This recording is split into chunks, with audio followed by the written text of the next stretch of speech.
গোপালগঞ্জ জেলার মকসুদপুর উপজেলার খাদ্দারপাড়া ইউনিয়ন পরিষদের চেয়ারম্যান মোহাম্মদ সাব্বির খানের ছবি এলাকাবাসী কুকুরের গলায় বেঁধে দিয়েছে। গলায় বাঁধা ছবি নিয়ে কুকুরটি এলাকায় ঘুরে বেড়াচ্ছে। বিস্তারিত মকসুদপুর প্রতিনিধির ওয়াসিমের পাঠানো তথ্যচিত্রে। আওয়ামী লীগ সরকারের পতন হওয়ার পর সাব্বির খান আত্মগোপনে চলে গিয়েছে। জানা যায় সাব্বির খানের ভাই মোহাম্মদ ফারুক খান আওয়ামী লীগের মন্ত্রী থাকায় প্রভাব খাটিয়ে খাদ্দারপাড়া ইউনিয়ন পরিষদের চেয়ারম্যান হয়। পুরো এলাকা ছিল সাব্বির খানের দখলে।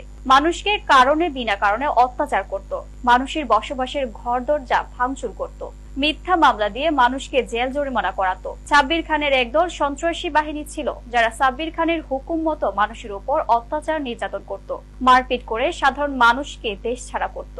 মকসুদপুরের বেচরা গ্রামের হাজী মোহাম্মদ ফায়েজকুজ্জামান জানান, সাবেক ইউপি চেয়ারম্যান সাব্বির খানের অত্যাচারের সীমা ছাড়িয়ে গিয়েছিল, তাই সাব্বির খানের উপর আল্লাহর গজব পড়েছে। বিনা কারণে আমার নামে মিথ্যা মামলা দিয়ে ২৬ দিন জেল খাটিয়েছিল। সাব্বির খান আত্মগোপনে যাওয়ার পর এলাকাবাসী এখন শান্তিতে আছেন বলে জানান তিনি।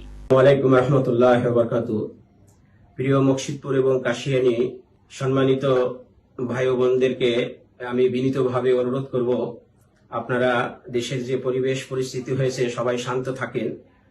আমি ফাইকুজ্জামান ছোটখাটো ব্যবসা করি ঢাকায়। আপনারা ভালো করে জানেন যে আমার পরে কি অত্যাচার নির্যাতন জুলুম হয়েছে।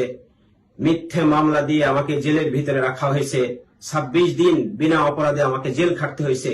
আমার বাড়ি সহ শত শত বাড়ি ভাঙচুর করে লুটপাট করে তছনছ করে দেওয়া হয়েছে।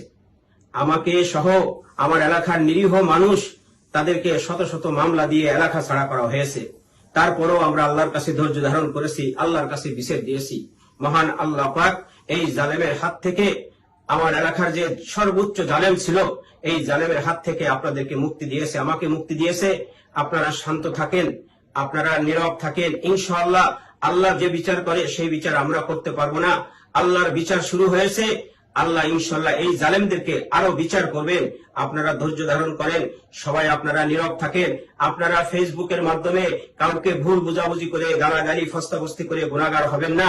আসলে প্রকৃতিকে বাটপার, চিটার, গাদ্দার, জুলুমকারী ছিল এইটা মকসুদপুর কাশিয়ানীর মানুষ জানে। আমি কোনো দল করি না, আমি কোনো দলের সমর্থকও ছিলাম না, তথাপিও আমাকে জামাত বিএনপি বানিয়ে আমার কুপুত্তলিকা দাহ করা হয়েছে। আমাকে ফাঁসির কাস্টে ঝুলাবার জন্য মিছিল, মিটিং, মানববন্ধন এমন কি না আছে করেছে আপনারা ভালো করে জানেন। আমি ধৈর্য ধারণ করেছি, আল্লাহর কাছে বলেছি আর চোখের পানি ফেলছি যে আল্লাহ আপনি এই জালেমের হাত থেকে আমাকে এবং মকসুদপুর কাশিয়ানীকে হেফাজত করেন।